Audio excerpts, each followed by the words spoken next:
오늘 저는 여러분과 함께 당신의 꿈이 죽을 때란 제목으로 은혜를 나누고자 합니다. 사람들마다 이 세상에 살면서 크고 작은 꿈을 가슴에 품고 살아가고 있습니다. 그리고 또 그 크고 작은 꿈들이 산산조각으로 깨어진 슬픔들도 체험하지 않은 사람이 별로 없을 것입니다.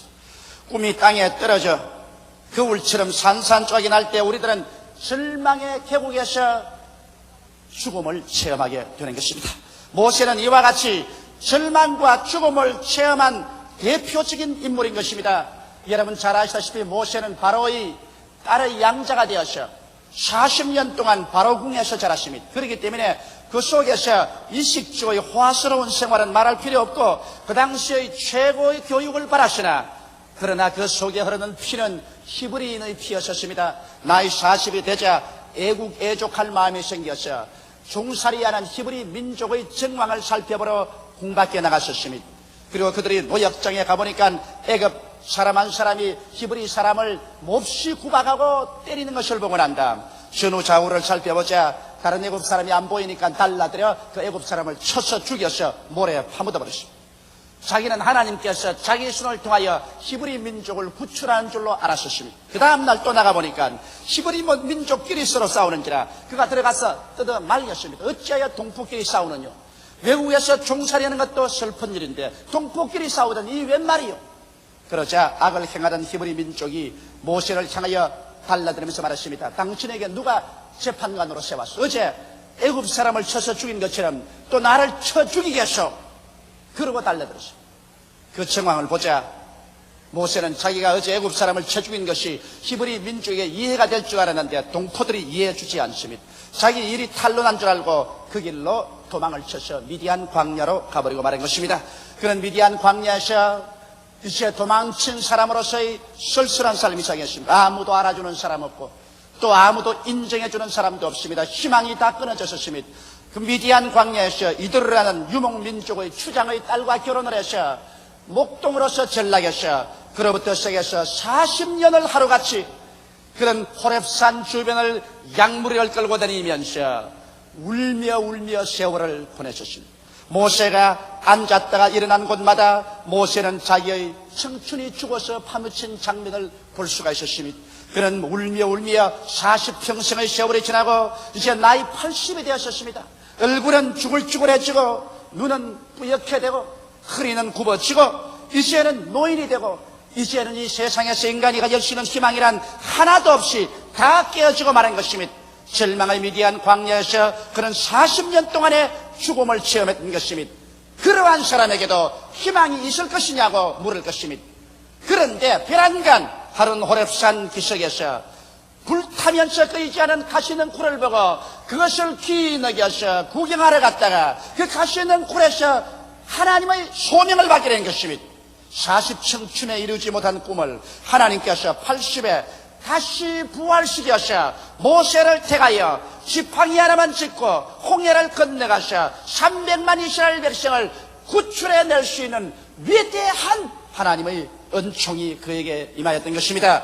우리는 이 장면에서 깨달아야 될 것은 여러분의 생애가 산산조각이 나고 이제 종지부를 찍었다고 생각할 때 그때 절망해서는 안 되는 것입니다.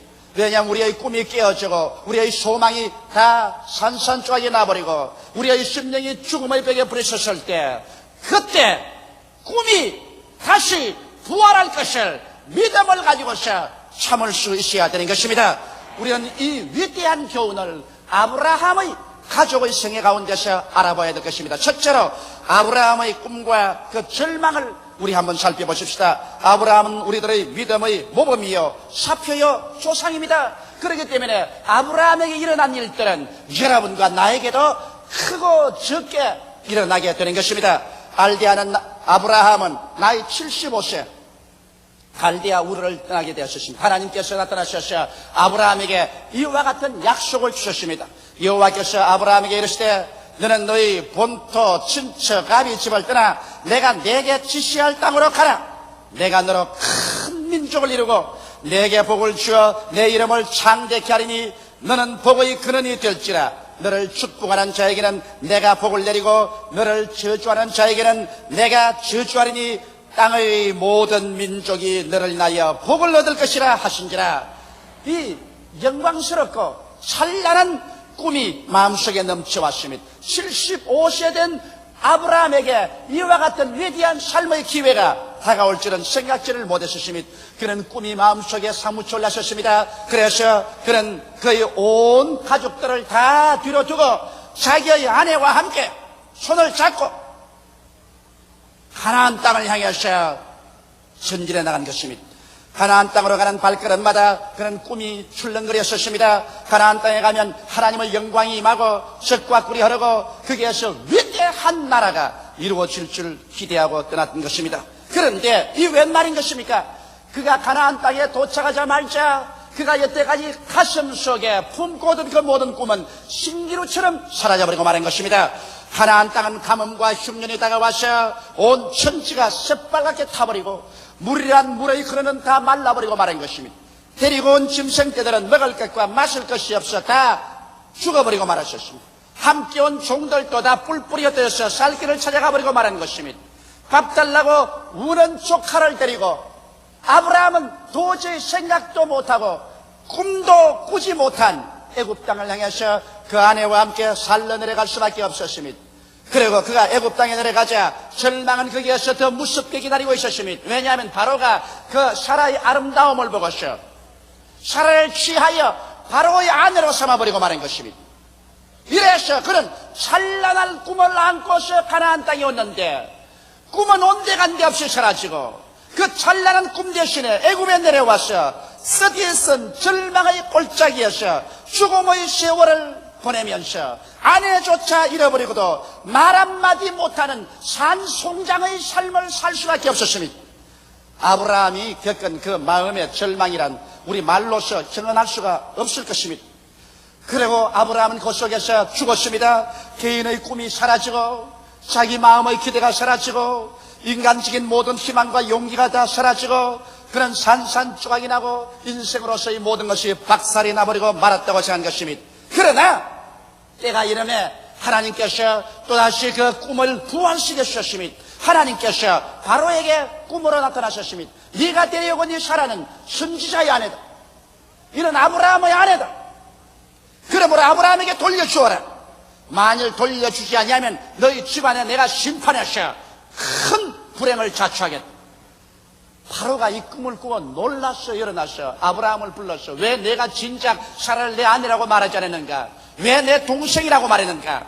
그래서 그 아내를 돌려주고 그 아내를 자기가 빼앗은 그 보상으로서 많은 금과 은과 짐승떼와 노비를 주어서 아브라함을 내보냈었습니다. 아브라함은 다시 한번 그 아내를 찾고 많은 금과 은과 짐승과 노비들을 거느리고 애굽에서 나와서 가나안 땅에 올라가서 가나안에서 제단을 쌓고 여호와의 이름을 부르게 된 것입니다. 그렇죠. 하나님께서 아브라함에게 말씀하시기를 아브라함아 내 눈을 들어 동서남북을 바라보라. 내 눈으로 보이는 그 땅을 너와 내 자손에게 주겠다고 약속하신 것입니다. 이래서 아브라함은 가장 무서운 절망의 계곡에서 그 꿈이 다시 부활해 일어나서 그는 가나안 땅에 올라와서 하나님의 능력으로 다시 그 땅을 얻게 됐던 놀라운 종을 받게 된 것입니다. 그러면 우리 두 번째 사라의 꿈과 절망을 한번 살펴볼까요? 여러분, 사라는 아브라함을 따라서 갈대아 우르에서 나올 때 그런 사랑하는 자녀의 의미가 될 수 있다는 약속을 받았습니다. 하나님께서 아브라함에게 말씀하기를 너로 큰 민족을 이루어주겠다 했으니 그 민족을 이루어자면 반드시 자기 몸에서 자손이 생겨야 될 것인 것입니다. 그래서 하루가 여삼처럼 사라는 자녀가 생기기를 기대하셨습니다. 세월은 점점 흘러가셔 가나안으로 온 지 벌써 10년의 세월이 지나가셔 그의 남편의 나이가 85세가 되고 자기의 나이 75세가 되도록 어린애기는 흔적도 없었습니다. 이제는 어린애기를 얻을 만한 그러한 기력도 다 상실하고 마는 것입니다. 거기에서 사라의 꿈은 산산조각으로 깨어지고 말한 것입니다. 한 여인으로서 어린아기를 낳지 못하고 한 가게를 이어주지 못한다는 마음의 수치와 고통은 말로 형용할 수가 없었습니다. 그래서 75세까지 기다린 사라는 이제는 어린아기를 낳을 수 있다는 자신을 잃어버리고 말한 것입니다. 꿈이 산산조각으로 깨어졌습니다. 그래서 그런 자기의 남편 아브라함을 자꾸 깨었었습니다. 내가 자식을 낳을 수 없으니까 내 여종 하갈이라도 첩으로 취해서 첩의 몸에서라도 자식을 하나 얻으라고 했었습니다. 그래서 아브라함은 그 말을 듣고 하갈을 취하여 첩으로 삼고 그 첩에서 이스마엘을 얻게 되었으나 그때로부터 시작해서 가정의 풍파는 그치지 않았었습니다. 어린아기를 낳은 하갈은 그때로부터 자신을 얻고 어깨에 힘을 주고 그의 주인인 사라를 무시하고 멸시했습니다. 그 결과로 가정 풍파가 끝이 없고 사는 것이 아니라 마치 전쟁 상태의 노인 같았습니다. 하는 수 없어서 아브라함은 사라와 약속해서 하갈과 이스마엘을 집에서 내어 쫓는 길밖에는 다른 도리가 없었습니다. 그런 가정적인 필요까지 체험한 것입니다. 그래서 첩에서 어린아기를 낳아서 자기의 이물을 다하려던 사라의 꿈은 산산적으로 깨어지고 쓴 분노와 눈물밖에 남은 것이 없었습니다. 그리고 세월이 지나갔었습니다. 이제 모든 것은 끝장났었습니다. 이젠 자식을 얻겠다는 꿈은 산산조각이 나고 마른 것입니다. 그와 함께 사라의 모든 희망도 사라져버리고 마른 것입니다. 아브라함은 나이 99세가 되고 사라의 나이 89세가 되었을 때 주님께서 찾아와서 그 꿈을 부활시키려고 하셨습니다. 성경에 보면 창세기 18장 12절로 15절에 사라가 속으로 웃고 이르되 내가 노쇠였고 내 주인도 늙었으니 내게 어찌 낙이 있으리요. 여호와께서 아브라함에게 이르시되 사라가 왜 웃으며 이르기를 내가 늙었거늘 어떻게 아들을 낳으리요 하느냐. 여호와께 능치 못한 일이 있겠느냐. 기한이 이럴 때 내가 내게로 돌아오리니 사라에게 아들이 있으리라. 사라가 두려워서 승인치 아니하여 가로되 내가 웃지 아니하였나이다. 하라사대 아니라 내가 웃었느니라. 하나님께서 아브라함과 사라에게 와서 이제 곧 아들이 있겠다고 말하니까 아브라함도 엎드려서 웃었습니다. 하나님 이스마엘이나 살게 하여 주옵소서. 사라는 말할 필요 없이 천막 뒤에 숨어서 웃었습니다. 나 같은 이제 89살이나 된 사람이 아들을 낳다니 그런 웃기는 말씀을 어떻게 하시옵니까? 그렇게 했습니다. 그러나 가장 절망의 어두운 골짜기에서 하나님께서는 그들에게 아들을 주겠다고 약속을 하시고 난 다음 아브라함의 나이 100살이 되고 사라의 나이 90이 되었을 때 하나님의 축복으로 말미암아 그들은 아들을 낳았으니 그 이름이 바로 이삭인 것입니다. 이것은 하나님께서 여러분과 나에게 절대로 절망하지 말 것을 교훈으로 보여주는 것입니다. 성경 히브리서 11장 11절로 12절에 보면 믿음으로 사라 자신도 나이 늙어 단산하였으나 잉태하는 힘을 얻었으니 이는 약속하신 이를 미쁘신 줄 알미라. 이러므로 죽은 자와 방불한 사람으로 말미암아 하늘의 흐다한 별과 또 해변의 무수한 모래와 같이 많이 생용하였느니라. 여러분과 나의 꿈이 깨어지고 우리의 희망이 산산조각이 나서 우리의 삶이 죽은 자와 방불한 사람처럼 될 때도 낙심하지 말아야 되는 것입니다. 죽은 자를 살리시며 없는 것을 있는 것까지 부르시는 일을 하나님으로 믿으시면 우리 스스로가 주님께 나와셔서 우리 자신이 죽은 자와 방불한 인생같이 되더라도 우리가 낙심하지 말고 기대를 저버리지 않고 주님 앞에서 기다리면 아브라함에게 부활을 주신 하나님, 사라에게 부활을 주신 하나님께서 여러분과 나에게도 위대한 부활을 주셔서 꿈이 이루어지게 만들어 주시는 것입니다.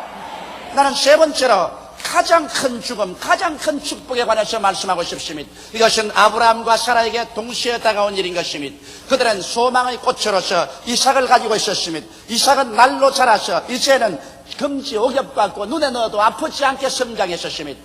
그리고 아브라함의 모든 꿈과 사라의 모든 꿈이 이삭에 총집결되어 있었습니다. 그럴 때 청천벽력 같은 꿈을 깨뜨리는 하나님의 음성이 들어왔습니다. 아브라함아, 내 사랑하는 독자 내 외아들을 데리고 모리아산에 가서 그를 잡아 제물로 드리라. 인간의 꿈이 여러분 깨어진다 해도 이처럼 처참하게 깨어질 수가 없습니다. 자기의 친자식을 잡아서 제물로 드리라는 명령, 이 하나님의 명령보다 더 처참한 명령이 어디 있겠습니까? 그러나 여기 아브라함은 조금도 자기 스스로의 생각에 굴하지 아니하고 곧장 그 아들의 나무를 짊어지고 그 한 손에 불을 들고 한 손에 칼을 들고 사흘 길을 걸어서 모리아산에 가시 짐승과 종들을 두고서 아이와 함께 내가 제사를 지내고 오겠다고 모리아산으로 올라가게 된 것입니다. 올라갈 때 이삭이 질문했으니 아버지 장작도 있고 여기 불도 있고 칼도 있는데 제물로 드릴 어린 양은 어디 있나이까?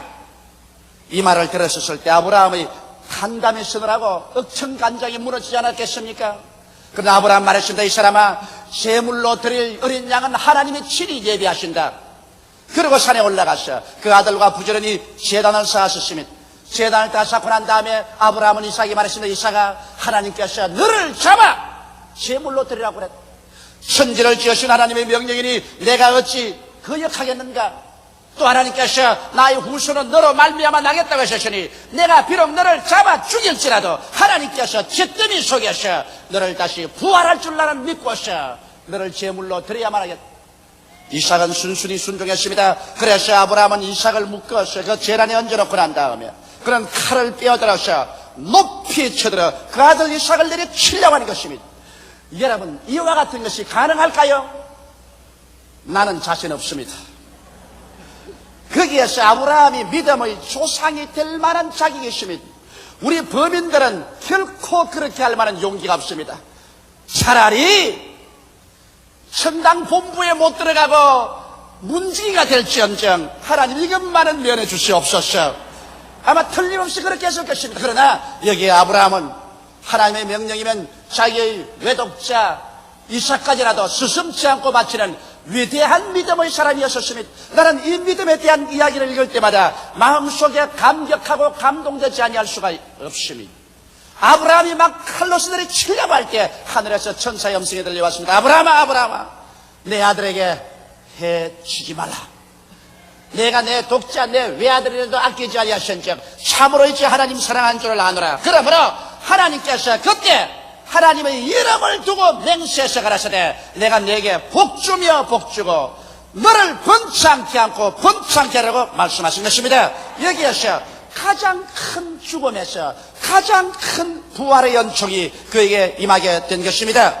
여러분, 이 이야기를 통해서 보게 될 때 여러분과 나의 생애 속에 우리가 받을 위대한 교훈이 있습니다. 여러분과 내가 죄를 회개하고 예수를 구주로 믿을 때 성경은 말씀하기를 모두 다 아브라함의 자손이 되었다고 말씀한 것입니다. 하나님께서는 아브라함을 우리 믿음의 조상으로 삼은 이상 아브라함을 섭리하시고 인도하신 그 하나님께서는 믿음의 후손인 여러분과 나에게도 그와 같은 원리를 가지고서 주님께서 섭리하시고 돌보아 주시는 것입니다. 이렇기 때문에 우리가 이 세상에 살면서 하나님을 섬기고 그 나라와 그 일을 먼저 구하며 하나님께서 말씀과 성령으로 여러분과 나의 가슴 속에 찬란한 꿈들을 넣어주시는 것입니다. 하나님께서는 주의 백성치고 꿈이 없이 살기를 원하지 않습니다. 성경은 말씀하기를 말세 남종과 여종에게 성령을 부어주리니 너희 늙은이들은 꿈을 꾸고 젊은이들은 환상을 볼 것이라고 말한 것입니다. 영혼이 잘됨같이 범사에 잘되며 강건할 꿈과 환상을 가질 수가 있을 것이요, 구원의 꿈이 있고 성령 충만의 꿈이 있으며 치료의 꿈이 있고 축복의 꿈이 있으며 영원한 영광에 들어갈 꿈이 있는 것입니다. 그러므로 우리는 크고 작은 꿈들이 말씀과 성령을 통해서 우리의 가슴 속에 가득하게 되어지는 것입니다. 그러나 한 가지 우리가 알아야 될 것은 꿈이 인간에게 접붙여질 때 인간은 그 소망이 이루어지기 전에 먼저 죽음을 체험해야 된다는 것입니다. 이것을 우리 예수 믿는 사람은 알아야 되는 것입니다. 꿈에 도달하기 전에 반드시 그 사이에는 죽음의 계곡이 있다는 것을 잊지 말아야 되는 것입니다. 여호와는 나의 목자시니 내게 부족함이 없지만은 잔이 넘치는 생활로 건너가기 위해서는 그 사이에 사망의 엄침한 골짜기가 기다리고 있다는 것을 알아야 되는 것입니다. 아브라함도 그 죽음의 골짜기를 지나셨습니다. 사라도 그 죽음의 골짜기를 지나셨습니다. 이삭도 그 죽음의 골짜기를 지나셨습니다. 여러분과 나도 예수를 믿고 하나님의 약속과 영광에 도달하기 전에 반드시 심한 죽음의 골짜기를 지나서 내 희망이 다 깨어지고 이제 모든 것은 절망이로 하는 그러한 산송장이 되는 그런 느낌, 마치 죽은 자와 방불하게 되는 그런 느낌, 이와 같은 것을 체험하게 된다는 것입니다. 이러한 죽음의 골짜기를 지나갈 때 여러분과 내가 낙심하지 말아야 되는 것입니다. 이것이 반드시 하나님의 그런 섭리인 것입니다. 왜 죽음의 골짜기를 지나가야 할까요? 첫째로 하나님께서는 여러분의 꿈이 깨어질 때 여러분의 육신의 자아도 깨어지게 만들어 주시는 것입니다. 여러분, 인간이 깨어지지 않은 상황에서 꿈을 이루어지면 옛날에 아담과 하와가 교만했듯이 우리가 교만해져서 또다시 마귀를 정죄하는 정죄에 떨어질까 위험한 것입니다. 이렇기 때문에 하나님께서는 여러분과 나에게 꿈을 이루기 전에 반드시 교만의 가시를 뽑아야 되는 것입니다. 내가 했다, 나를 보라, 내가 얼마나 위대하냐. 교만의 가시를 깨뜨리기 위해서, 교만의 가시를 뽑아버리기 위해서 꿈이 이루어지기 전에 여러분과 나는 사망의 골짜기를 지나서 자아가 깨어지는 체험을 해야만 되는 것입니다. 여러분, 인간의 혼이 깨어지는 것은 혼이 나야 깨어지지, 혼이 나지 않으면 깨어지지 않습니다. 그러므로 하나님께서는 여러분과 내가 마음에 품었던 그 꿈을 산산조각나게 하셔 여러분과 나의 가슴 속에 혼이 나고 마음이 깨어지고 주님 그 발 앞에 엎드려 항복하도록 만드는 이와 같은 섭리를 베푸시는 것입니다. 이렇기 때문에 크고 작은 꿈이 다가오면 크고 작은 죽음이 여러분과 나를 위해서 기다리고 있다는 사실을 잊지 말고, 여러분과 내가 사망의 엄침한 골짜기를 지날 때 이상한 일 당하는 같이 하나님을 원망하거나 탄식하지 마십시오. 원망하거나 탄식하는 사람은 자격을 상실해버리고 마는 것입니다. 깨어질 때 감사함으로 그 발 앞에 엎드려 깨어지는 것이 좋습니다. 둘째로, 여러분, 우리가 사망의 엄침한 골짜기를 지날 때 순종을 배웁니다. 성경에는 말씀하기를 하나님의 아들 예수 그리스도라도 그 고난을 통하여 순종함을 배웠다고 말한 것입니다. 하나님께서는 여러분과 나의 꿈이 이루어지기 전에 고난을 통해서 우리가 깨어지게 하심으로 하나님 앞에 절대 순종할 것을 가르쳐 주시는 것입니다. 여러분, 아브라함과 사라의 마지막 순종을 보십시오. 그 외독자, 그 외아들을 모리아산에 제물로 드리라고 말할 때 두말하지 아니하고 순종한 것을 보십시오. 우리는 고난을 통하여 깨어짐으로 말미암아 비로소 순종함을 배우는 것입니다. 오늘 자녀 교육에도 너무 자녀 좋다고 해서 금지옥역으로 사랑만 하고 좋은 일만 해주면 나중에 그 자녀 고집을 길러서 이 사회에 나가서 살 수 없는 위기주의자가 되게 만들어버리고 마는 것입니다. 그러나 어릴 때 부모가 자녀들이 잘못할 때 채찍을 들고 종아리를 때리고 그를 경계하는 것은 그 고집을 깨뜨려서 순종함을 배움으로 말미암아 나중에 사회에 나가서 법을 준수하고 하나님을 순종하며 살 수 있는 인격자를 만들기 위해서 그렇게 하는 것처럼, 우리 하나님께서는 소망이 이루어지기 전에 고난을 통해서 우리의 고집을 깨뜨리고 절대 순종하는 자로 만들려고 하는 것이기 때문에 고난당할 즈음에 여러분은 마음을 다하고 뜻을 다하고 정성을 다하고 목숨을 다하여 주님께 순복하게 되시기를 주의 이름으로 축원합니다. 셋째로, 여러분 고난을 통하고 사망의 엄침한 골짜기를 통할 때 하나님의 능력으로 꿈이 반드시 부활할 것을 믿고 인내해야만 되는 것입니다.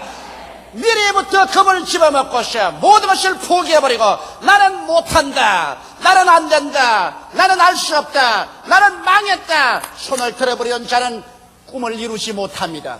내 꿈이 하나님의 말씀과 성령으로 말미암아 주어진 것이면 그가 얼마나 내 눈앞에서 산산조각이 날지라도 무덤에 들어간 나사로를 나흘 만에 불러일으키라는 것이는 여러분과 나의 꿈을 하나님의 능력과 하나님의 기적으로 다시 부활시켜 주시는 것입니다. 이러기 때문에 사망의 엄침한 골짜기를 지나서 천지가 캄캄하고 모든 것이 끝장났다고 생각할지라도 여러분의 꿈이 부활할 것을 기대해야 되는 것입니다. 요셉은 형들에게 종으로 팔리고 종으로 팔린 그 자리에서 또다시 억울한 누명을 덮어쓰고 시위대 뜰에 갇혔을지라도 그 마음속에 꿈을 저버리지 않았었습니다. 근질기게 그 꿈을 잡고 있을 때 하나님께서 때가 오심에 위대한 기적을 나타내셔 그 꿈을 다시 부활시켜 주신 것입니다. 저는 26년의 목회 생활 동안에 3번의 교회를 세우면서 수많은 사망의 골짜기를 지났었습니다. 내가 하나님 앞에서 위대한 꿈을 받았을 때마다 그 꿈을 이룰 때까지 사망의 골짜기를 지나지 않은 적이 한 번도 없었습니다.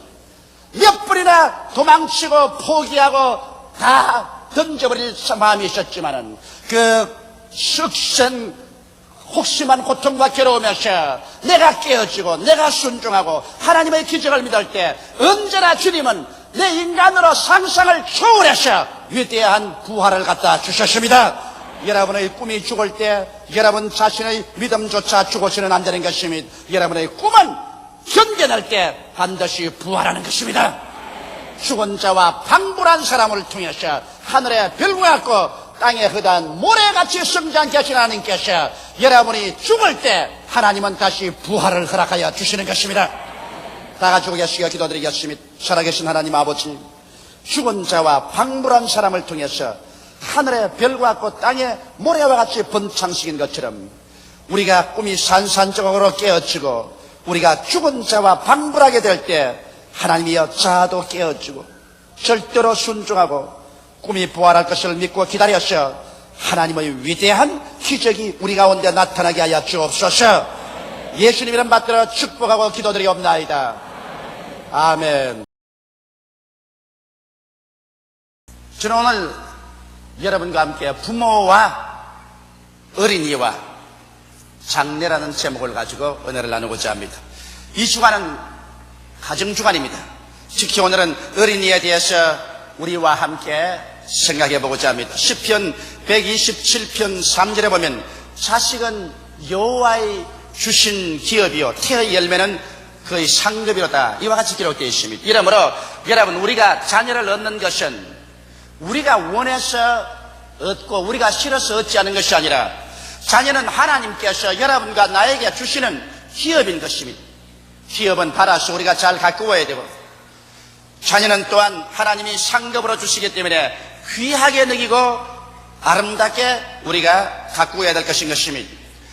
인류 역사를 통해서 오늘날처럼 자식을 잘 기를 수 있는 교육적인 기회와 수단이 풍부할 때도 없었습니다. 또 그와 동시에 오늘날처럼 자식 교육이 힘들 때도 없었습니다. 그 이유는 점점 도시화되어가는 세계 속에 환경적, 정신적인 공해가 도처에 꽉 들어차 있고 세속적인 물결이 TV, 잡지 등을 통하여 무제한적으로 안방까지 밀려 들어오고 있는 것입니다.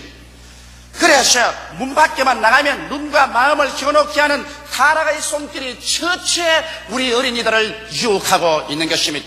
이와 같은 와중에서 우리들이 씩씩하게 하나님을 섬기며 범사에 성공적인 삶을 살 수 있는 심신이 튼튼한 자녀들로 길러나가야 될 의무와 책임이 부모에게 얹혀져 있는 것입니다. 어떻게 하면 우리에게 맡겨준 하나님의 기업이요 하나님의 상급인 어린 자녀들을 잘 길러나갈 수가 있을까요? 첫째로 우리가 자녀 교육의 가장 중요한 시기를 알아야만 되는 것입니다. 자녀가 우리의 부모를 떠날 때까지, 우리 부모의 설화에서 자랄 때 어느 시기가 가장 중요할까요? 오늘날 성경도 심리학자들도 다 동시에 1살 때부터 6살 때까지가 그 일생을 좌우하는 인격을 형성하는 귀한 기간이라는 것을 증명하고 있는 것입니다. 심리학자 폴 디 마이어 박사는 그의 책에서 말하기를 약 85% 이상의 성인들의 행동 양상과 태도는 그가 1살에서 6살 사이에 그 인격 속에 이미 깊이 심어진다는 나의 신념을 나는 충분히 실증하고 증명했다고 말한 것입니다. 이러므로 여러분, 우리의 품에서 자라는 어린아이들 1살에부터 6살까지가 벌써 그가 성인이 되어서 어떻게 인생을 살며 태도를 가질 것인가의 85%가 결정되어 버리고 마는 것입니다. 이러므로 얼마나 부모의 설화에서 아직 유치원을 들락날락하기 전에 어린이의 인격이 중요하다는 것을 알아야 되는 것입니다. 성경 잠언서 22장 6절에 보면 마땅히 행할 길을 아이에게 가르치라. 그리하면 늙어서도 그것을 떠나지 아니하리라고 말씀한 것입니다.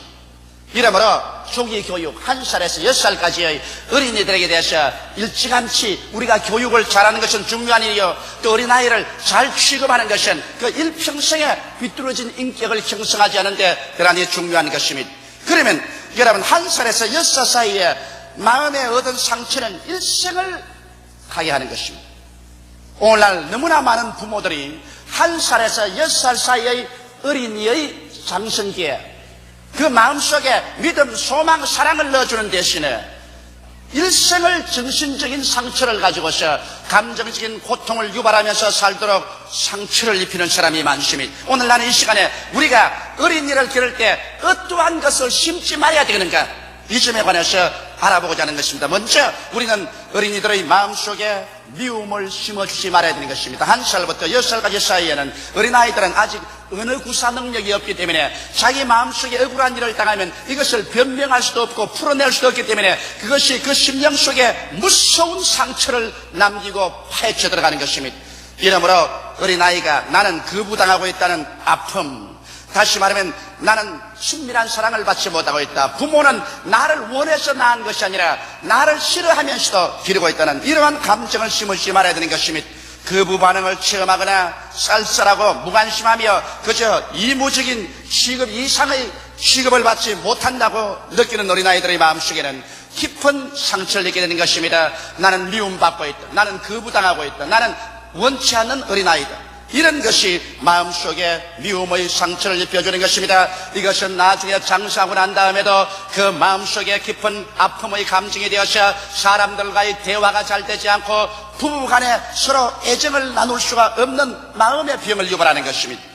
또 어린이들의 마음속에 죄책감을 심어주어서는 안 되는 것입니다. 죄책이란 속으로 자기를 미워하는 감정입니다. 부모가 완전주의자로서 어린이의 불완전한 인격에 대하여 심한 비평과 꾸짖음을 하는 분이 있습니다. 아직 어린아이는 불완전한 존재인데 무엇이든지 완전하기를 원합니다. 머리도 완전히 빗어라, 완전히 이빨을 닦아라, 손도 깨끗이 씻어라, 옷도 완전히 입어라, 생활도 완전히 하라. 그래서 완전주의에 도저히 저희가 미달하기 때문에 어린아이는 언제나 부모 앞에 서면 나는 불완전하다는 죄책감을 느끼게 되는 것입니다. 그뿐 아니라 또한 항상 타인과 비교해서 평론할 때 어린아이는 자기의 불완전을 미워하는 죄책감의 깊은 상처를 입게 됩니다. 왜 쟤는 잘하는데 너는 못하느냐, 쟤는 훌륭한데 너는 왜 훌륭하지 못하느냐, 비교 죄책감인 것입니다. 이래서 이 죄책감이 마음속에 깊이 상처를 입고 난 다음에 이 어린아이는 자라서 장년이 될지라도 언제나 마음이 불안하고 초조하고 늘 쫓기는 삶을 살고 자기를 미워하고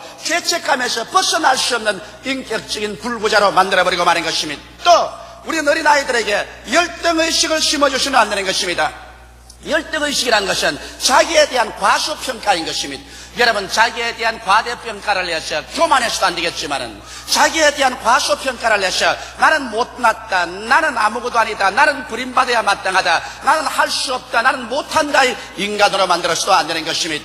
여러분, 열등의식이라는 것은 잘하는 점을 칭찬하지 않고 항상 못하는 점을 강조해서 꾸짖을 때 그 어린아이의 마음속에 깊은 열등의식을 넣어주고 마는 것입니다. 어린아이니까 잘못할 것도 있지요. 그러나 잘못한 것은 될 수 있으면 덮어주고 잘하는 것을 지적해서 이것을 강조해주면 마음에 자신이 흠량되고 긍정적인 인생의 태도를 취하게 됩니다. 그러나 무엇이든지 너는 왜 이것을 못하느냐, 너는 병신이다, 너는 바보구나, 아이고 바보야, 밥을 먹지 마라, 너는 밥통이다, 이렇게 말해놓으면 그는 열등의식으로 마음속에 가득 차지고 마는 것입니다. 이래서 나는 못하는 사람이 되어버리고 인생의 패배자로서 전락해버리고 마는 것입니다. 나중에 성인이 되고 난 다음에도 무엇을 시켜도 그 인격 속에 깊은 잠재의식 속에 나는 못한다의 인격이 생겨나기 때문에 주저하고 늘 초조하며 불안하고 결정을 내리지 못하는 심정이 되어버리고 마는 것입니다. 또 어린아이의 마음속에 공포감을 심어줘서는 안 되는 것입니다. 어린아이는 연약합니다. 아직까지도 대외적으로 자기 스스로를 변호하고 방어할 아무런 힘이 없습니다. 그런 어린아이에게 늘 협박과 공갈과 무서움의 상태로 떨어뜨려 두어서 공포감을 갖지 않게 되는 것입니다. 어린아이의 마음속에 무엇보다도 하나님에 대한 사랑을 심어줘야 되는 것입니다. 어린아이와 더불어서 하늘과 땅과 세계와 그 가운데 모든 것을 지으신 전지 전능 무소부지하신 크게 힘있는 하나님이 너를 사랑하고 계신다. 그 하나님이 너를 품어주신다. 그 하나님께서 그 아들 예수 그리스도를 보내셔서 너를 사랑하심으로 피를 흘리시고 죽었다가 부활하심으로 너를 품어주시고 사랑해주시고 계신다는 이 하나님의 사랑을 그 영혼 속에 1살에서 6살 사이에 깊이 넣어주면 그 어린아이는 마음속에 두려움을 극복하고 살아갈 수 있는 마음속 깊은 곳에 자신과 평안을 얻게 되는 것입니다. 이렇기 때문에 1살에서 6살 그 사이에 부모들은 가정에서 어린아이에게 하나님의 사랑을 깊이 넣어줘야 될 것인 것입니다. 그럴 뿐 아니라 여러분, 어린아이의 1살에서 6살 사이를 지나서 국민학교에 들어가서 국민학교를 공부 마치고 난 다음에 중학교 시절 지날 때 가장 고통스러운 해가 다가오는 것입니다. 영어로는 트라우마틱 에이지라고 하는 것입니다. 정말 마음속에 고통과 괴로움이 다가오는 나이가 12살에서 16살인 것입니다. 왜냐하면 이제 12살에서 16살의 사이가 어린아이에서 청년, 장년으로 장성하는 기간인 것입니다. 이렇기 때문에 갑자기 그 육체적으로, 그 심리적으로, 그리고 그 생활 주변에서 거대한 폭풍우와 같은 변화가 다가오는 것입니다. 이 변화를 도저히 자기 힘으로 감당할 수 없을 만한 그러한 일들을 체험하게 된 것입니다. 다시 말하면 어린아이는 체내 호르몬의 변화가 다가오는 것입니다. 그래서 갑자기 12살에서 16살이 되자 호수염이 나기 시작하는 것입니다. 그리고 몸에 이상한 증상들이 나타나기 시작하는 것입니다. 이러므로 그 체내의 호르몬 변화는 무엇인지 모르게 마음에 불안을 가져오고 몸에 불안을 가져오는 것입니다. 또 나아가서 새로운 마음의 충동과 욕구가 생깁니다. 옛날에 아버지나 어머니 품에 안겨있던 그 시절과는 달리 스스로 독립해서 무엇을 하고 싶은 충동이 생겨나는 것입니다. 이성에 대한 그리움이 생겨나기 시작하는 것입니다. 욕구가 생겨나고 그 또 죄책이 마음속에 끓임수라는 것은 무엇을 어떻게 해야 될지 알지 못하기 때문에 무엇을 하더라도 잘못한 것 같아서 그 죄책을 떠날 수가 없습니다. 마음이 불안전하고 혼돈하며 또 거기에 대해서 반발심이 생기는 것입니다. 무엇이든지 부모에 대한 반발심도 생기고 군의에 대한 반발, 사회에 대한 반발심이 생겨나기 시작하는 것입니다. 이와 같은 가장 고통스럽고 몸부림치는 12살에서 16살의 어린 나이에 불량 청소년이 되기 쉽습니다. 가정을 이탈해 나가기도 하고 그리고 몰래 숨어서 담배를 피워보기도 하고 술을 먹어보기도 하고 친구들과 어울려서 잘못된 일을 하기도 하는 것입니다. 이러한 고통스러운 나이에 부모가 어린아이를 잘 돌보아줘야 하는 것입니다. 이때 이해와 동정을 가진 사랑을 퍼부어 주어야 되고 인내를 가지고 늘 대화를 통해서 무엇이 옳고 그른가를 부모가 늘 이야기해주고 대화를 통해서 그 어린아이의 정신적인 결핍을 채워줘야 되며 하나님 앞에 기도하도록 도와줘야 되는 것입니다. 그러고 난 다음 그 나이에는 선악에 대한 단호한 태도를 보여야 되는 것입니다. 선도 선이라고 말하고 악도 선이라고 말하면 안 됩니다. 이래도 좋다 저래도 좋다고 하면 안 되는 것입니다. 12살에서 16살 그 인격의 가장 고통스러운 시절에 그런 무엇이 진실로 선인지 악인지를 분별하지 못하고 있을 때 부모가 단호하게 이것은 해도 좋고 이것은 하면 안 된다는 울타리를 규정해 주어야 그가 올바른 인격적 성장을 하는 것입니다. 이렇기 때문에 선은 칭찬해주고 악을 행할 때는 부모가 단호한 태도를 취해서 그는 거부식이고 안 되면 채찍이라도 때려야 되는 것입니다. 성경은 잠언서 29장 15절에 말하기를 채찍과 꾸지람이 지혜를 주거늘 임의로 하게 내버려 두면 그 자식은 어미를 욕되게 하느니라. 잠언서 23장 13절에 아이를 훈계하지 아니치 말라. 채찍으로 그를 때릴지라도 죽지 아니하리라. 이러므로 12살에서 16살의 나이에 잘못될 때는 불러다가 종아리를 때리고 채찍을 때려시라도 그 반항심을 꺾고 올바른 길을 걸어가도록 해주는 것은 부모가 해야 될 마땅한 의무요 책임인 것입니다. 이렇게 해서 여러분 어린아이가 부모의 설하에 있을 때 부모는 그 어린아이의 장래에 올바르게 건전하게 살아갈 수 있는 인격을 흠양해 줄 수 있는 것입니다. 1살에서 6살까지 여러분은 그 인격에 상처를 입히지 말고 감정적인 아픔을 가지고서 일생을 살도록 하지 말아야 될 것이요 12살에서 16살까지 가장 반항기에 부모는 어린아이와 함께 서로 이해하고 동정하고 사랑을 해주며 인내를 가지고 대화해서 그들의 혼돈을 바로 잡아주고 선악에 대한 단호한 태도를 취함으로 말미암아 어린아이가 잘못된 길로 걸어가지 않도록 해줘야 될 의무와 책임이 부모에게 놓여 있는 것입니다. 그냥 낳아서 밥만 먹이고 옷만 입히고 학교만 보내면 내 할 일 다 했다고 내 던져버리던 그와 같은 무책임한 생활을 하기 때문에 오늘날 수많은 자녀들이 몸은 자라 장성했지만은 정신적으로 병들고 고통 속에 허덕이며 성장하지 못한 국민들이 되어버리고 마는 것입니다. 둘째로 이제 어린아이들에게 올바른 생활의 지혜를 가르쳐 줘야 하는 것입니다. 인생을 살아가는데 어떻게 살아갈까? 어린아이들은 그 지혜를 가정에서 살 동안에 부모를 바라보고 배우는 것입니다. 남자아이는 자기 아버지를 바라보고 배우고 여자아이는 자기 어머니를 바라보고 배우는 것입니다. 그래서 어린아이들이 집에 있을 동안에 인생을 살아갈 참된 지혜를 부모가 가르쳐줘야 하는 것입니다. 오늘날에는 너무나 세상은 어디서 가든지 출세욕과 황금 만능주의가 팽배하고 있습니다. 그래서 부모가 자식들에게 늘 출세하라 돈 벌어라 하는 것이 상식화되어 있는 것입니다. 이렇기 때문에 어린아이들은 어찌한지 이 세상에 산다는 것은 군모 술수를 쓰더라도 한과 놀이를 하더라도 출세만 하고 돈만 벌면 되는구나, 이와 같은 잘못된 생각을 가지게 되는 것입니다. 이것이 잘못된 지혜를 어린아이들에게 주는 것입니다. 부모들은 어린아이가 자기 슬하였을 동안에 인생을 살아갈 때 가장 행복하게 살 수 있는 올바른 지혜를 보여줘야 되는 것입니다. 어떻게 보여줄까요? 인생에서 정직한 삶이 가장 성공적인 삶이라는 것을 부모는 그의 생활을 통해서, 그 언어를 통해서 보여줘야 하는 것입니다. 사기꾼의 생활은 일시적으로 사람들 앞에서 부귀영화를 누린 같이 보이지만은 얼마짜리야 파탄에 이른다는 것을 알려줘야 할 것인 것입니다.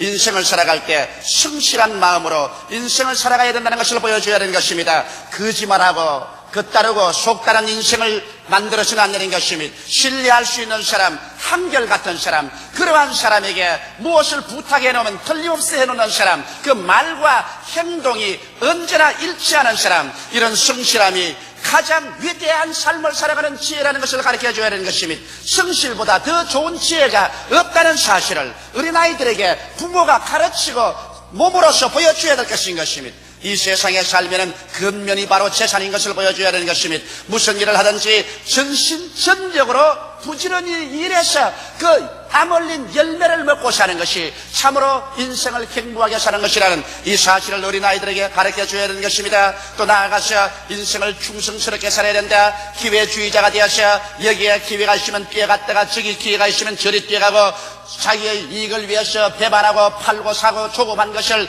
쉬지 않고 행하는 그런 인생이 되어서는 안 된다. 무슨 일을 하더라도 한 가지 일을 일생 동안 충성스럽게 해야 되는 것이다. 남편은 아내에게 충성스럽게 살아야 되고, 아내는 남편에게 충성스럽게 살아야 되고, 그리고 국민은 국가에 대해서 충성하고, 또 우리는 예수 믿는 사람은 하나님께 끝까지 충성해야 되는 그 마음속에 충성스러운 마음, 이것이 위대한 삶의 지혜라는 것을 보여주는 것입니다. 무엇보다도 모든 것 중 가장 중요한 지혜가 하나님을 경외하는 것입니다. 성경에는 여호와를 경외하는 것이 지혜의 근본이라고 말한 것입니다. 이러므로 평생을 사는 동안 언제나 성경을 떠나지 말고 엎드려서 기도하는 것을 떠나지 말고 어느 곳에 가든지 교회를 찾아서 주일날 교회에 나가서 하나님 말씀을 듣고 교회에서 하나님을 섬기는 일을 저버리지 않도록 어린아이들에게 가르쳐줘야 되는 것입니다. 인생을 살아가는데 가장 위대한 지혜가 정직하고 성실하며 근면하고 충성스러우며 그 모든 것 중에 가장 으뜸이 되는 것이 여호와를 경외하고 하나님을 공경하며 교회에 언제나 출석하고 하나님을 섬기는 이것을 여러분의 자녀들에게 가르쳐줄 때 이 자녀들은 이 위대한 지혜를 가지고 인생을 살아가면 비록 조그만하게 살더라도 행복하게 살고 또 크게 성공할지라도 그것으로서 엇길로 가지 않게 되는 것입니다. 이렇기 때문에 부모는 자기 신하의 자식들이 있을 때 이러한 지혜를 가르쳐 주어야만 할 것인 것입니다. 셋째로 여러분 자녀를 기를 때 자기의 소질을 따라 나가도록 도와줘야 하는 것입니다. 인생이란 것은 자기 성취인 것입니다. 하나님께서 각 사람에게 각각 다른 소질을 주어서 내보내 주었기 때문에 자기 성취를 하고 살 때 행복한 것이지, 아버지의 욕구를, 어머니의 기대를 어린아이가 덮어 씌워서 자기는 원치도 아니하는데 아버지가 원하기 때문에 할 수 없이 이렇게 해야 되겠다, 엄마가 너무나 원하기 때문에 엄마를 실망시킬 수가 없어서 내 개인의 모든 기대를 꺾어버리고 엄마의 욕망을 이루어야 되겠다, 이렇게 만들어서는 안 되는 것입니다. 아버지와 엄마는 아버지와 엄마로서의 자기 세대를 살아가는 것입니다. 자식은 또 자식으로서 자기 세대를 살아가는 것입니다. 엄마와 아버지가 할 수 있는 일은 자식이 살아갈 수 있는데 최대의 소질을 개발할 수 있도록 도와주는 것밖에는 그 이상하지 말아야 될 것인 것입니다. 사사기 9장 8절로 13절에 보면 아주 재미있는 이야기가 있는 것입니다. 여기에 보면 나무들이 모여가지고서 우리 임금을 하나 뽑자 그랬습니다. 그래서 나무들이 다 모아서 이제 임금을 뽑으러 이리저리 동분서주를 하면 나무들이 처음 간 나무가 감람나무입니다. 감람나무를 보고 감람나무여 당신은 수리하고 좋습니다. 그 사막에서도 수백 년 수천 년이 지나도 쉬지 않고 자라면서 열매를 맺습니다. 당신이 우리들의 임금이 되어 주십시오. 그러니까 감람나무가 고개를 슬렁슬렁 넘으면서 말하십니다. 나의 기름은 하나님과 사람을 영화롭게 하나니 내가 어찌 그것을 버리고 왕이 되리요. 나는 나의 천군이 있다. 내가 해야 될 사명이 있다. 나는 기름을 내어서 그래서 하나님과 사람을 영화롭게 하는데 그 나의 본분을 버리고 나의 근본적인 사명과 소질을 버리고 내가 분수에도 맞지 않은 왕이 되려고는 하지 않는다. 그래서 나무들이 감람나무에서 실망을 하고 무화과나무를 찾아가셨습니다. 그래서 무화과나무에게 뭐라 하십니다. 무화과나무여, 당신은 참으로 겸비한 나무인즉 당신이 우리에게 왕이 되소서. 무화과나무가 대답하기를 나의 단 것 나의 아름다운 실과를 내가 어찌 버리고 왕이 되리요. 나는 왕이 안 된다. 나의 본분이란 속으로 꽃이 피어서 달고 단 무화과나무를 만들어서 이 열매를 사람들에게 먹이는 것이 나의 직분이다. 내 직분을 버리고서 내 천성의 소질을 버리고서 내가 왕이 된단 말인가. 나는 왕이 안 되겠다. 그러자 또 나무들이 포도나무에 찾아갔습니다. 그래서 포도나무여, 당신이 우리의 왕이 되어 주십시오. 그러자 포도나무가 고개를 슬렁슬렁 들었습니다. 하나님과 사람을 기쁘게 하는 나의 세수를 내가 어찌 버리고 가서 왕이 되리요. 나는 왕 못 된다. 내 이 세수는 하나님도 기뻐하고 사람도 기뻐하는데 왜 내가 왕이 돼? 나는 나의 본분을 다 해야지.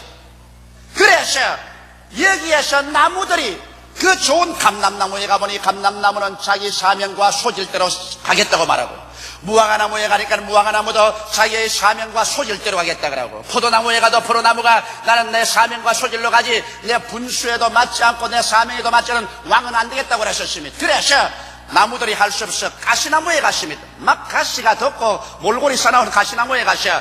가시나무여, 너가 우리의 왕이 되려니까 일어나서 얼씨구나 줬다 절씨구나 줬다 오냐 왕이 되겠다. 모두 다 내 품으로 돌아오라 고함을 쳤습니다. 이 못난 게 자기 직분을 버리고서 분수에 넘치는 일을 하려고 하는 것입니다. 못난 송아지 엉덩이에 뿔난단 말인 것입니다. 이 가시나무가 왕이 될 자격이 있습니까? 오늘날 못난 인생이 자기 분수를 뛰어넘어 자기 소질을 뛰어넘어 탐욕으로서 무엇을 바라다가 자기도 망하고 수많은 사람들도 망하게 하는 것입니다. 하나님께서 이 세상에 사람을 내보낼 때 그 사람의 소질대로 하나님께서 은사를 주신 것입니다. 그러므로 자기의 소질을 다 발견해내서 감람나무면 기름을 산출해야 되고, 무화과나무면 단 아름다운 실과를 내야 되고, 포도나무면 하나님과 사람을 기쁘게 하는 세수를 만들어내야지.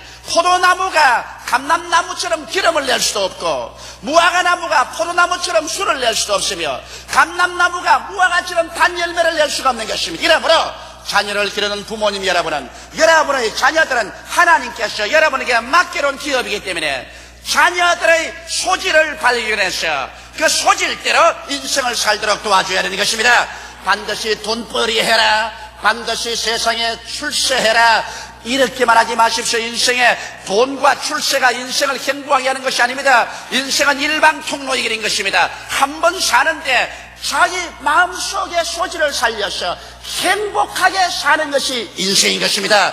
돈을 많이 쌓아놓고 좋은 옷을 입고 그릇 고각의 집에 살면서도 불행하고 슬프게 일생을 보내는 것은 그것은 인생이 아닌 것입니다. 인생의 참으로 성공은 물질의 풍부함이 있지는 않습니다. 자기의 소질을 얼마나 개발하고 인생이란 자기를 성취해서 살았는가 살지 않았는가, 이것이 자기에게 가장 위대한 것이 되는 것입니다. 이러므로 여러분, 오늘날 부모들이 인류병에 걸려가지고서 부모의 탐욕의 노예가 되도록 어린아이를 만들어서 인류에 안 가면 너는 버림받았다, 인류에 안 가면 밥도 먹지 말라, 인류에 안 가려면 우리 집에 오지도 말라, 너는 서울대학을 가야 된다, 연세대학을 가야 된다, 고려대학을 가야 된다, 인류대학을 해야 된다. 인류병에 걸려 있어서 애들조차도 인류병에 걸려 있는 것입니다. 물론 하나님이 그리 부르시면 인류로 가도 좋지만은 여러분, 제3류를 가나 제4류를 가나 혹은 대학을 못 가더라도 자기 소질을 개발해서 자기 성취를 하고 하나님께 영광을 돌리고 살면 이것이 참으로 성공적인 인생을 살게 하는 것입니다. 이 세상의 인간 농사 중 가장 어려운 농사가 자식 농사인 것입니다. 여러분, 세상 농사는 실패하면 다시 다음에 성공시키면 되겠지만은 자식 농사는 한번 실패해 놓으면 다시 성공시킬 수 없는 것입니다. 이러기 때문에 우리는 정말 하나님 앞에 기도하고 올바르게 자식을 기르어야 되는 것입니다. 자식의 영혼을 구원시키고 성공적인 인생을 살게 하는 것이 하나님 앞에서 우리가 해야 될 마땅한 책임이요 의무인 것입니다. 이러므로 이 가정 주간에 여러분과 나는 하나님께로부터 받은 기업인 어린 자식, 태의 상급으로서 주신 자녀들을 어떻게 훌륭하게 길러내어서 그들이 하나님께 영광되고 세상 사람들에게 빛이 될 수 있게 할 수 있을까? 이것은 우리 부모들이 마땅히 해야 될 사명인 것입니다. 이러므로 우리는 이 자녀들에게 밥이나 먹여주고 옷이나 입혀주고 잠자리나 마련해주면 이로써 부모가 할 수 있는 일은 다 했다고 생각하는 것은 너무나 우리 한국에서 과거에 전통적인 그런 생각을 가지고 자녀들을 기르는 것입니다. 자녀는 여러분 그와 같은 기계가 아니고 그와 같은 동물이 아니라는 것을 알고 우리 스스로가 자녀의 교육에 전심전력할 수 있는 우리들이 다 되시기를 주님의 이름으로 축원합니다. 다 같이 오게 하시고 기도드리겠습니다. 살아계신 우리 아버지 하나님, 하나님께서 우리에게 자녀의 기업을 주시고 태의 열매로서 상급을 주신 것을 감사하옵나이다. 자녀는 잘 기르면 크게 영광이 되고 기쁨이 되고 잘못 길러놓으면 그보다 더 뼈가 아프고 뼈가 썩고 고통스러운 것이 없사옵니다. 하나님 아버지여, 우리 가정 주간을 맞이해서 우리의 가정에서 우리의 품에서 자라는 자녀들은 정상적으로 자라고 있는가? 1살부터 6살 사이의 유년기, 12살부터 17 사이의 가장 고통스러운 해, 그 다음 그들이 앞으로 진출해 나가는 길, 이런 일에 대해서 부모들이 적극적인 관심을 가지고서 도와줄 수 있도록 하나님께서 은총과 사랑을 베풀어 주옵소서. 예수님 이름 받들어 기도드리옵나이다. 아멘. 저는 오늘 여러분과 함께 화목한 가정을 위하여라는 제목으로 은혜를 나누고자 합니다. 인류 역사가 존재하는 이상 가정은 계속해서 존재하게 되어 있습니다. 비록 오늘날에 와서 수많은 가정이 파괴되지 않고 존속하는 가정들 중에도 이미 사랑은 식어지고 황막한 사막과 같이 된 가정들이 수없이 많습니다만, 그러함에도 불구하고 가정은 우리들의 생활과 사회의 가장 기초 단위가 되는 것입니다. 건전한 가정이 많은 국가 사회는 흥하고 불안전하거나 파괴되어가는 가정을 많이 가진 국가와 사회는 약하게 되는 것은 당연한 이치인 것입니다. 가정은 바로 창세기에 하나님께서 인류 가운데 세우신 제일 첫째가는 제도인 것입니다. 그리고 하나님께서는 저녁 선언할 때면 에덴을 방문하셔서 아담과 하와의 가정을 신방하여 주시고 저들과 함께 대화하신 것이 성경에 기록되어 있습니다. 하나님께서는 우리들의 가정을 귀중히 여기시고 계십니다. 우리들이 화목되고 행복한 가정이 되기 위해서 노력할 때 하나님께서는 기뻐하시고 도와주시는 것입니다. 이러므로 오늘 이 시간에 우리는 어떻게 하면 화목하고 행복한 가정을 만들 수 있을까? 거기에 대한 몇 가지 사항을 함께 생각해 보고자 합니다. 첫째로, 인류 첫 가정의 비극이 왜 다가오게 되었는가? 그 사실을 알아보는 것은 의미심장합니다. 여러분, 아담이 하나님께로부터 그 아내 하와를 선물로 받아서 에덴에서 첫 가정을 이루었는데 그 첫 가정이 처참하게 실패해버리고 마는 것입니다. 그는 왜냐? 무엇보다도 첫 가정의 가장들은 아담이 실패했기 때문에 그렇게 된 것입니다. 왜냐하면 아내를 잘 돌보지 못했다는 것입니다. 아담이 그 가정의 머리가 되었다면 자기 아내를 잘 돌보아 줘야 될 것인데 아담은 아내에 대해서 무관심주의를 취했던 것입니다. 어떻게 그러냐고 질문한다면 그 아내가 마귀와 대화를 하고 있음에도 불구하고 거기에 들어가서 그것을 중지시키고 말리지 않았다는 것입니다. 하와가 마귀와 대화를 했습니다. 마귀는 뱀의 형상으로 와서 하와에게 말했습니다. 과연 하나님께서 동산의 모든 실과를 다 먹지 말라고 하느냐? 하와가 하는 말이 동산의 모든 실과를 다 먹되 중앙에 있는 선악을 아는 실과는 먹지도 말고 만지도 말라, 죽을까 하거라, 그렇게 말했다고 거짓말을 했습니다. 여러분, 하와가 말한 것은 정확한 하나님의 말씀의 인용도 아니고 하나님의 말씀을 잘못 인용한 거짓말인 것입니다. 그러함에도 불구하고 이와 같은 마귀와의 거짓된 대화를 하고 있는 그 아들을 아담은 그대로 내버려 두었다는 아내에 대한 무관심, 이것은 대단히 아담에 대해서는 중대한 직책상의 잘못인 것입니다. 그뿐 아니라 아내가 중대한 범죄를 할 때 말리지 않으셨습니다. 그 아내가 손을 내밀어서 그 과실을 따먹는 그 장면에서 아담이 바로 그 옆에 있으면서 아담은 하나님의 말씀을 분명히 알면서도 그는 그 아내의 하는 짓을 말리지 않았었습니다. 그러므로 여기에 볼 때 아담은 그 아내의 행동에 관해서 무관심한 대표적인 남편의 한 모습인 것입니다. 이러므로 오늘 에덴 동산의 실패는 바로 아담의 지도력 상실을 말하는 것입니다. 그뿐 아니라 그는 아내가 시킨 대로 했습니다. 아내가 그 실과를 따먹고 그걸 따서 또 자기에게 줄 때 그는 두말하지 않고 아내의 실과를 따먹었습니다. 하나님의 말씀을 알면도 불구하고 말씀을 거역하기까지 하면서 아내가 주는 실과를 그대로 먹고 같이 하나님을 반역한 죄를 지은 것을 보게 될 때 아담은 전적으로 그 부인에게 꼼짝 못하는 남편의 대표자가 되어버리고 말한 것입니다. 아담은 하나님 중심 생활을 등한히 한 것도 사실입니다. 왜냐하면 말씀의 진리 위에 굳게 서지 않았었습니다. 하나님께서는 아담에게 분명히 말씀하기를 동산의 모든 실과는 다 먹되 선악을 아는 실과는 먹지 마라. 먹는 날에는 너희가 반드시 죽으리라 했는데 이 말씀을 그 아내에게 철저히 교육을 시키지 못한 잘못한 죄가 아담에게 있는 것입니다. 그뿐 아니라 또한 에덴 동산에서 그들이 쫓겨나왔었을 때 하나님께서는 장차 그 아들 예수를 보내시사 십자가의 고난을 통하여 인류를 구출하실 것을 설명하시고 그에 대한 상징으로 가정에서 어린 양을 잡아 피를 흘려 제사를 드리라고 말씀했는데 이것을 철저히 자기 자녀들에게 교육을 했더라면 가인이 나가서 인본주의적인 제단을 짓고 어린 양을 잡아 피를 흘려 제사를 드리지 아니하고 자기가 손으로 수고한 곡식을 가지고 제사를 드리는 인본주의적인 제단을 만들도록 하지는 않았을 것입니다. 그러므로 그는 가정의 머리로서 그 지도력을 발휘하지 않았고 가정의 제사장으로서 하나님을 섬기는 일을 성실히 행하며 그 자녀들에게 가르치지 않았기 때문에 그는 가장으로서 실패하고 아버지로서 실패했습니다. 그 결과로 가정이 풍지박산이었습니다. 맏아들이 둘째 아들을 쳐서 죽이는 비참한 비극을 가져오는 실패한 가정을 갖고 말한 것입니다. 그 결과로 아담이 저지른 이 잘못이 그 대대후손인 오늘 우리에게까지 수많은 슬픔과 절망을 가져오고 있는 것입니다. 그러면 우리는 아담의 본을 받지 않기 위해서 어떻게 해야 할까요? 아담과 같이 비극적인 가정을 이루지 않기 위해서 무슨 대책을 세워야 될까요?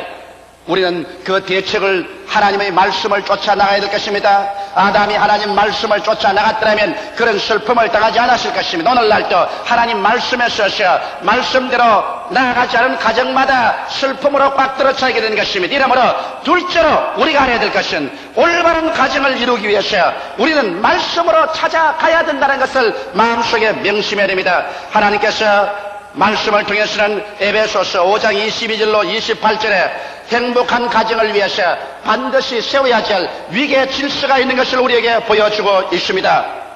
아내들이여 자기 남편에게 복종하기를 죽게 하라더라. 이는 남편이 아내의 머리됨이 그리스도께서 교회의 머리됨과 같으니 그가 친히 몸의 구주시니라.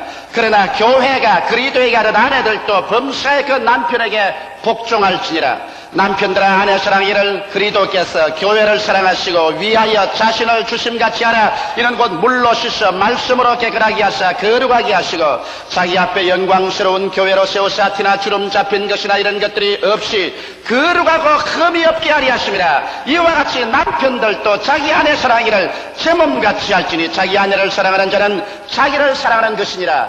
여기에서 하나님께서는 한 가정을 이루고 난 다음 그 가정에서 남편과 아내의 위계 질서와 그 있을 자리를 분명하게 설정해주고 있는 것입니다. 아담이 실패한 그것을 되풀이하지 않기 위해서 하나님께서 우리의 가정에 행복하고 화목된 가족들이 모여서 살 수 있도록 교훈을 주신 것입니다. 오늘날 사람들은 남존 여비다, 여존 남비다, 남자가 위다, 여성 상위 시대다, 여러 가지 인간들이 지어낸 말들을 하고 있는 것입니다. 그러나 성경에는 남자도 위에가 있지 않고 여자도 위에가 있지 않고 남자와 여자는 하나님이 창조할 때 동등하게 창조한 사실을 분명하게 보여주고 있는 것입니다. 만일 하나님께서 하와를 지었을 때 아담의 머리뼈를 취해서 하와를 지었더라면 하와는 남자보다도 더 높은 여성 상위가 되고 말 것입니다. 그러나 하나님께서 남자의 머리뼈를 취해서 하와를 짓지 않으셨습니다. 만일 여자가 남자보다 못하다면 하나님께서 하와를 지을 때 남자의 뒷발꿈치뼈를 취해가지고서 여자를 지었으면 여자는 하나님의 뒷발꿈치가 되고 말았을 것인데, 그러나 하나님께서 여자를 지을 때 아담의 뒷발꿈치를 취하여 짓지 않으셨습니다. 아담의 옆구리 뼈를 취했다는 것은 옆으로 동등이라는 것입니다. 왜 구태여 또 아담의 뼈를 취해야 됐느냐? 이것은 서로 두 사람이 아니라 두 몸이 연합하여 한 몸이라는 것을 보여주는 것이며, 옆구리 뼈를 취했으니까 옆으로 동등하며 심장에 가장 같이 하오니까 두 사람이 뜨거운 사랑과 소망과 신뢰로서 하나가 되라고 해서 그렇게 하신 것입니다. 그래서 남녀의 관계는 상위도 하위도 없이 동등하며 그리고 사랑으로서 하나 되어야 되는 것입니다. 그러나 이와 같이 남자와 여자가 남편과 아내가 되어서 한 집에 살 때는 반드시 그 위계 질서가 있어야 되는 것입니다. 성경에 보면 한 가정에서 머리는 남편이라고 말한 것입니다. 교회의 머리가 예수 그리스도인 것처럼 한 가정의 머리는 남편이니 교회가 예수 그리스도에게 복종하는 것처럼 아내는 남편에게 복종하라고 말한 것입니다. 그러고 난 다음 또 성경은 말씀하기를 예수께서 교회를 사랑하셔서 교회의 모든 죄와 불의, 추악과 저주, 절망과 죽음을 한 몸에 걸머지고 십자가에 못 박여서 몸짓고 피 흘려서 교회를 속량하고 구원한 것처럼 그와 같은 사랑을 가지고서 남편은 아내를 사랑하라고 말한 것입니다. 아내의 모든 연약하고 못나고 실수하는 것을 자기가 책임지고 이것을 속량하고 뜨거운 사랑으로 아내를 사랑해 주라고 말한 것입니다. 이와 같은 위계 질서와 사랑과 복종의 관계가 없이는 행복한 가정이 이루어질 수가 없습니다. 남편이 아내에게 복종만 강요한다면 이것은 독재적인 가정이 되고 말 것이요, 남편이 아내의 사랑만 하고 아내 시키는 대로만 따라간다면 아담과 같이 무질서한 가정이 되고 말 것인 것입니다. 이러므로 한 가정이라는 것은 여러분 동등한 인권을 가지고서 하나님을 사랑함과 동시에 부인은 남편에게 복종하고 남편은 희생적인 사랑으로 부인을 사랑해서 앞에서 사랑으로 인도해주고 뒤에서 믿음과 복종으로 밀어주면 두 사람이 연합하여 행복한 가정을 이룰 수가 있는 것입니다. 복종과 사랑 그 어느 것이 결하여도 절름발이 가정이 되어버리고 마는 것입니다. 그뿐 아니라 가정이 있으면 자녀가 있죠. 아담과 하와는 그 자녀들을 잘못 길러셨습니다. 하나님을 경배하는 일에도 잘못했고 형제 우애하는 일도 잘못했고 부모를 효도하는 일에도 잘못했었습니다. 성경은 부모와 자녀의 사이를 에베소서 6장 1절로 4절에 분명하게 기록하고 있습니다. 자녀들아 너희 부모를 주 안에서 순종하라. 이것이 옳으니라. 내 아버지와 어머니를 공경하라. 이것이 약속 있는 첫 계명이니 이는 내가 잘되고 땅에서 장수하리라. 또 아비들아 너희 자녀를 노엽게 하지 말고 오직 주의 교양과 훈계로 양육하라. 여기 부모와 자녀 관계는 성경 말씀 가운데 공경과 효도로서 일관되어 있습니다. 여러분 기독교는 바로 효도의 종교입니다. 성경 말씀하면 하나님의 아들 예수 그리스도께서 하나님 아버지께 절대 순종하고 복종한 것입니다. 그리고 또 이 성경 말씀에 우리에게 준 교훈도 하나님께서는 10계명 중에서 오직 내 부모를 공경하는 이 계명에만은 하나님께서 약속을 허락해 놓은 것입니다. 다른 계명은 지키지 않으면 심판을 명령해 놓으셨으나 부모 공경하는 계명에 대해서는 부모를 공경하면 너가 세상에서 잘되고 장수하리라고 말씀하고 있는 것입니다. 이러므로 오늘날 자녀들이 진실로 세상에서 화복된 가정을 이루고 잘되고 장수하려면 부모를 효도해야 될 것입니다. 이것은 부모에게도 좋고 자녀에게도 좋고 하나님 보시기에도 좋은 것입니다. 그러므로 자녀들은 주 안에서 부모를 공경하고 순복해야 될 것이요, 또 부모는 자녀들을 폭력으로서 다스리지 말라는 것입니다. 자녀는 부모 개인 소유물이 아닙니다. 성경은 말씀하기를 자녀는 여호와의 주신 기업이요 태의 열매는 거의 상급이라고 말한 것입니다. 하나님께서 기업으로 주시고 상급으로 주시니 이를 받아서 잘 가꾸고 잘 돌보고 또 귀하게 먹여야 될 것이기 때문에 폭력으로 하지 말고 잘 자녀를 하나님의 말씀을 가지고 양육하고 돌보고 주 안에서 훈계와 교양으로 길러야 할 것입니다. 이래서 부부간의 위계 질서가 올바르게 서고 그리고 부모 자식 간의 효도와 사랑으로서 하나가 되는 이 가정이 되어야 비로소 그 가정의 행복이 싹트기 시작하는 것입니다. 셋째로 오늘 우리가 화목한 가정을 위하여 반드시 부부간에 지켜야 할 조건이 있는 것입니다.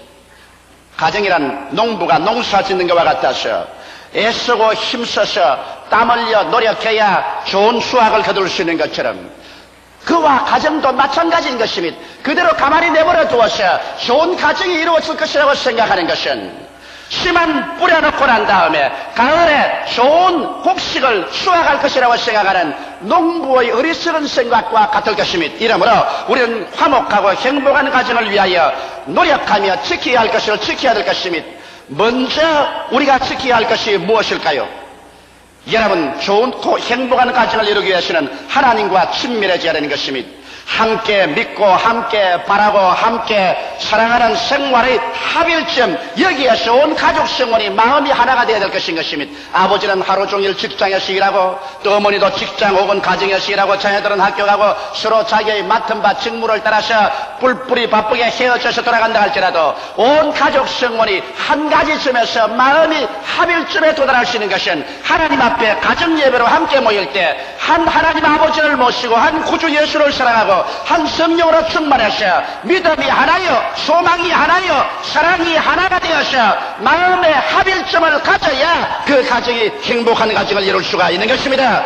이러한 합일점이 없이 뿔뿔이 헤어져서 다 자기의 관심사만 추구한다면 몸만 집에 갖다 놓았지 마음은 서로 구말리 장치로 멀어지기 때문에 한 가정의 행복을 추구할 수가 없는 것입니다. 이러므로 함께 믿고 함께 바라고 함께 사랑하는 생활의 합일점을 얻기 위해서 먼저 그 나라와 그 일을 구해야 되는 것입니다. 그뿐 아니라 주의를 거룩히 지키고 성경을 함께 읽고 함께 기도해야 되는 것입니다. 함께 성경을 읽고 함께 기도하는 가정은 언제나 함께 남아있다고 옛말은 말하고 있는 것입니다. 이러기 때문에 행복한 가정을 이루기 위해서는 가정의 재생이 되는 남편이 단호하게 함께 성경 읽고 함께 기도하는 것을 인도해 나가야만 할 것인 것입니다.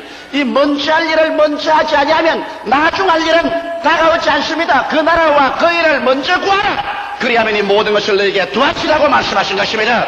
이러기 때문에 우리의 마음속에 하나님이 주신 영원을 사모하는 마음, 하나님을 그리워하는 그 마음의 갈급함, 이것을 먼저 채워놓아야 우리는 참으로 이 세상에 승리로운 삶을 살 수 있는 것입니다. 둘째 할 일이 있습니다. 그것은 가족 상호 간에 친밀해야 되는 것입니다. 여러분, 가족이 한 지붕 밑에 살고 한 솥대 밥을 먹으면서도 서로 친밀하지 못한 사람이 많습니다. 서로 친밀하기 위해서는 서로 관심을 가져주고 서로를 즐길 줄 알아야 되는 것입니다. 오늘날 가정은 서로 이용만 합니다. 아내는 남편을 이용하고 돈 버는 기계로서 이용하고 또 남편은 아내를 가정사를 돌봐주는 일꾼으로서 이용만 하고 자녀는 부모를 이용하고 부모는 자녀를 이용만 한다면 그러한 가정은 아주 냉랭하게 짝이 없는 가정이 되어버리고 말 것인 것입니다. 오늘 어린아이들이 자기 아버지를 어떻게 보느냐고 조사해보니까 아버지는 술 마시는 사람, 회사 가는 사람, 신문 보는 사람으로 규정되어 있는 것입니다. 거기에서 우리를 사랑하고 우리와 대화를 나누는 사람으로 하나도 나와 있지 않습니다. 도대체 어떻게 이렇게 오늘날 아버지가 신문 보는 사람, 술 마시는 사람, 회사 가는 사람으로 전락하고 말하는 것입니까?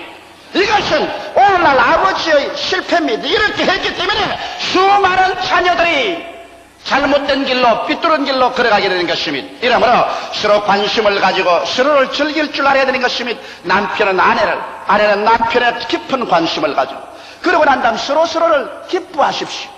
나는 마지못해서 당신하고 산다는 이러한 것은 절망인 것입니다. 서로를 즐거워하고 서로를 기뻐하는 이런 삶을 살도록 노력해야 되는 것입니다. 또 함께 즐길 수 있는 시간을 많이 마련해야 되는 것입니다. 서로 바쁘다고 해서 자기끼리만 정신을 팔면 안 됩니다. 여유 있는 시간이 있으면 남편은 자기 친구들까지만 나가버리고 부인도 자기 친구들까지만 나가버리고 자식들은 자식들대로 방황하고 이래서 한 가정이 삭막해지면 안 되는 것입니다. 힘을 쓰고 노력해서 어떻게 하든지 함께 즐길 수 있는 시간을 많이 가져야 됩니다. 밥상도 따로따로 먹지 말고 기다리더라도 함께 먹는 것이 좋습니다. 아버지와 엄마와 자녀들이 한 밥상에 둘러앉아서 함께 식사하면서 서로 대화를 하는 시간을 가지는 것이 좋습니다. 크리스찬 홈에서는 말할 필요 없이 여러분 함께 모여서 예배 보는 시간을 가져야 되는 것입니다. 이래서 함께 즐길 수 있는 시간을 많이 가지죠.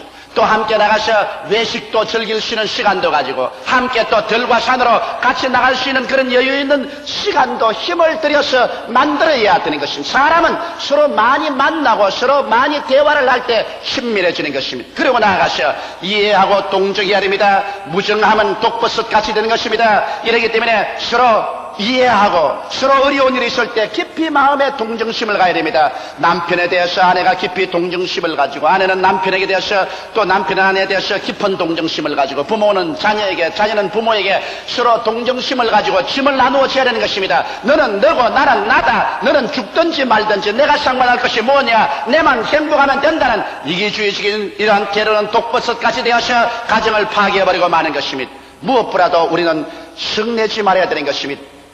여러분, 이 세상에 사람이 살다면 성이 안 날 수가 없죠. 그러나 성이 날 때는 사람이 이성을 잃어버리고 말기 때문에 원치 않은 말을 해버립니다. 그 결과로 좋은 관계가 파괴됩니다. 자기 자신도 아주 비열하게 보입니다. 성내고 난 다음에 나중에 기분 좋은 사람은 한 사람도 없습니다. 이러기 때문에 우리가 성내지 말아야 돼요. 저는 원래 성을 잘 내는 사람입니다. 그런데 반드시 내만 나쁜 게 아니에요. 가만히 내가 지나온 과거 생활을 돌아보니까 우리 아버지도 성을 잘 내시더라고. 그래서 내가 부전자전으로 성을 잘 내는 것 같아요. 그러나 이것을 아무리 해도 내가 이길 수가 없어. 그냥 조그만 일만 생기면 성이 와락 나는데 성을 내고 난 다음에는 나중 시간이 지나고 보면 내 자신이 비열하게 보이고 그 다음에는 내 인격이 땅에 떨어지고 그리고 그로 말미암아 냉랭한 분위기가 가정에 들어옵니다. 그러나 그 다음에 제가 비결을 발견했었습니다. 성이 안 날 수는 없습니다. 내가 그렇게 되어 먹었는데 성을 안 낼 수가 있나요? 또 성이 안 나오는데 안 내면 또 속이 병이 됩니다. 그래서 내가 결심을 하기를 성이 내 마음속에 나거들랑 30분을 기다리고 난 다음 말하기로 결심을 했었습니다. 그래서 내가 우리 집 사람하고 나하고 이야기하다가 무슨 일이 생겨서 마음에 화가 활가닥 나면 그때부터 시간 들여다봅니다. 30분 후에 내가 말하리라. 성 날 때는 안 말더라고 가만 앉으십니다. 무슨 말을 하는지 가만 앉고 시계를 봐요. 30분 후에 대답하겠다고 기다리고 있다가 30분 후가 되면 성이 다 날아가 버리고 아무것도 없어요. 그래서 이야 잘 기다렸다. 아까 내가 말했더라면 참 무척 파괴된 이런 말을 했을 것인데 30분을 기다리고 나니까 나중에 그렇게 성나고 국가받는 것이 아무것도 아니에요. 최근에도 내가 그런 일이 있었습니다. 최근에도 교회 일 몇 가지 우리 이야기하다가 우리 집 사람하고 서로 마음이 상당히 틀렸습니다. 그 우리 집 사람이 하는 말이 남자들은 항상 그렇게 생각한다 그래요. 그 말에 속이 어찌 상하는지 입에서 말이 나오려고 하는 거를 30분 그리고 앉아서 가만히 30분을 기다렸습니다.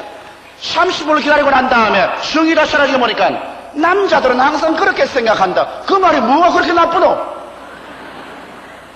그래서 하나님께 얼마나 감사한지. 아버지가 감사합니다. 성내셨으면 또 한 주일 동안 식은 밥 먹을 뻔 당했는데 하나님 덕분으로 따뜻한 밥 먹게 해주셔서 감사합니다. 성내지 말아야 돼요. 친한 사이일수록 성내고 나면은 그 결과가 가져오는 파괴라는 것은 감당할 수 없는 손실을 가져오는 것입니다. 그 다음에 잘못은 솔직히 고백하고 용서받고 용서하는 그러한 습관을 붙여야 하는 것입니다. 내가 분명히 잘못했음에도 불구하고 내가 가장인데 내가 무엇 때문에 고백하겠는가 이런 말 하지 말아야 돼요. 잘못은 서로 솔직히 고백하고 용서하고 자기만 옳다고 고집할 때 교제는 깨어져 버리고 마는 것입니다. 또 나아가서 자기 가정보다 어려운 환경에 처해 있는 분들을 온 가족이 합심해서 이웃을 도와주게 될 때 우리 가정에 대한 긍지가 생기고 고마움이 생기라는 것입니다. 이러므로 나만 잘 쓸 것이 아니라 이웃에 나보다 못 사는 가정을 도와주는 여러분 되시기를 주의 이름으로 축원합니다.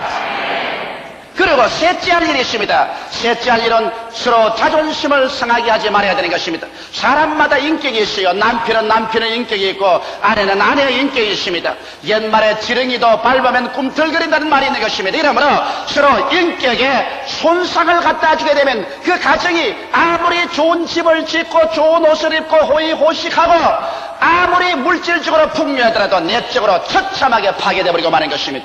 사람들은 모두 다 자기의 자존심을 가지고 있습니다. 자존심에 심한 파괴를 가져오면 어떠한 환경에도 사람은 파탄내려고 마는 것입니다. 이러기 때문에 부부간에 서로 인격을 존중하십시오. 자존심에 상처를 입히는 행동이나 말을 하지 말아야 되는 것입니다. 그러기 위해서는 서로 과거의 잘못을 들추어내지 말아야 됩니다. 남편이나 아내가 과거에 사람인 이상 잘못한 것이 많습니다. 그 과거를 들추어내가지고서 아따 당신은 언제 그렇게 했지, 너는 뭘 잘했노, 과거를 들추어내면 인격에 무슨 모욕이 오는 것입니다. 그러므로 과거는 지나갔으면 예수의 보혈에 덮어버리고 좋은 과거만 들추어서 말하고 나쁜 과거는 말하지 않는 여러분 되시기를 주의 이름으로 축원합니다. 그리고 현재 약점을 찌르지 마십시오. 이 세상 사는 사람 치고 약점이 없는 사람이 없습니다. 남편도 약점이 있고 아내도 약점이 있는 것입니다. 그런데 딱 서로 쳐다보고 있다가 언제나 싸움이 벌어지면 자기의 유리한 고치를 점리하기 위해서 남의 약점을 들추어내가지고서 약점을 찌릅니다. 여러분 상처 입은 손에 주먹을 때려가지고서 아프다고 하는 사람 누가 있겠습니까? 약점을 들추어내서 상대방의 인격적인 모욕을 느끼지 않을 사람 아무도 없는 것입니다. 그리고 인격을 무시하는 운동과 모욕감을 느끼게 해서는 안 되는 것입니다. 말도 여러분 인격을 무시하는 말 하지 마십시오. 그리고 모욕감을 가져오는 그런 말을 하지 마십시오. 더구나 자녀들 앞에서 남편의 모욕을 주고 아내에게 모욕을 주는 그런 말을 하고 나면 이것은 잊을 수 없는 상처를 가져오는 것입니다. 이렇기 때문에 인간은 모두 다 자기 가치와 자기 존재적인 삶의 의미를 찾습니다. 내가 살 의미가 있다, 내가 살아갈 가치가 있다고 생각할 때 용기와 힘이 생깁니다. 그렇기 때문에 남편은 아내가 아내로서의 가정에 참으로 가치 있고 존귀로운 것을 늘 말해 주십시오. 아내는 남편이 얼마나 귀하고 존귀하다는 것을 알려주십시오. 서로 삶의 가치가 있고 삶의 의미가 있다고 생각할 때 삶에는 새로운 용기와 희망이 생기고 소망이 넘쳐나게 되는 것입니다.